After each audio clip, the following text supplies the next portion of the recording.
আসসালামু আলাইকুম রহমতুল্লাহ। আপনারা জানেন গতকালকে 6টা 45 মিনিটে জুলাই আন্দোলনের অন্যতম নেতা হবিগঞ্জ জেলার বৈষম্য বিরোধী ছাত্র আন্দোলনের সদস্য সচিব মাহাদি হাসানকে হবিগঞ্জ থানায় ওসির সাথে বাকবিতণ্ডার জেরে তাকে গ্রেপ্তার করা হয় এবং আজকে তাকে সকালের দিকে আদালতে হাজির করা হয় এবং তার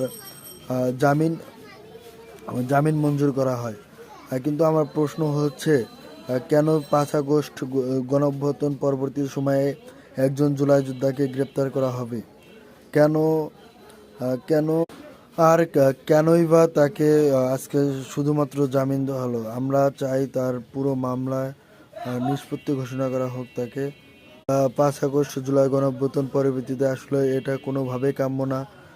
এটা এটা আসলে একটি ওয়ার্নিং হিসেবে আমরা ধরে নিতে পারি। এরপরে যারা শীর্ষস্থানীয় জুলাই যোদ্ধারা আছে তাদেরকেও এই তথাকথিত পুলিশ হত্যাতে গ্রেপ্তার করা হবে কিনা সেটার নিশ্চয়তা আসলে আমরা কিভাবে পাব?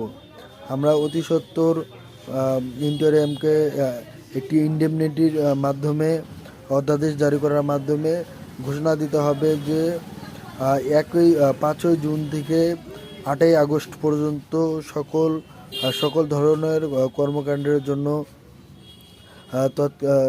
সমস্ত ছাত্র জনতাকে দায়মুক্তি দিতে হবে। এর মাধ্যমে আসলে আমরা যে আমাদের জুলাই যোদ্ধা, আমাদের যে তথাকথিত যে হিরো, আমাদের সম্মুখ সারির যে যোদ্ধা, দ্বিতীয় বাংলাদেশের যারা সম্মুখ সারির যোদ্ধা, তারা আসলে সেভ হবে। আমাদের জুলাই যোদ্ধাদের কোনোভাবেই আমরা হুমকির মুখে ফেলে দিতে পারি না, কোনো ধরনের নিরাপত্তাহীনতার মধ্যেই ফেলে দিতে পারি না। আজ থেকে 10 বছর বা 15 বছর পরে তাদের বিরুদ্ধে যে পুলিশ হত্যার মামলা দায়ের করা হবে না তার কি নিশ্চয়তা? অতএব এই ইন্টেরিয়াম সরকার থাকা অবস্থায় তাদের সর্বোচ্চ নিরাপত্তা স্বরূপ ইন্ডেমনিটি জারি করতে হবে, যাতে তারা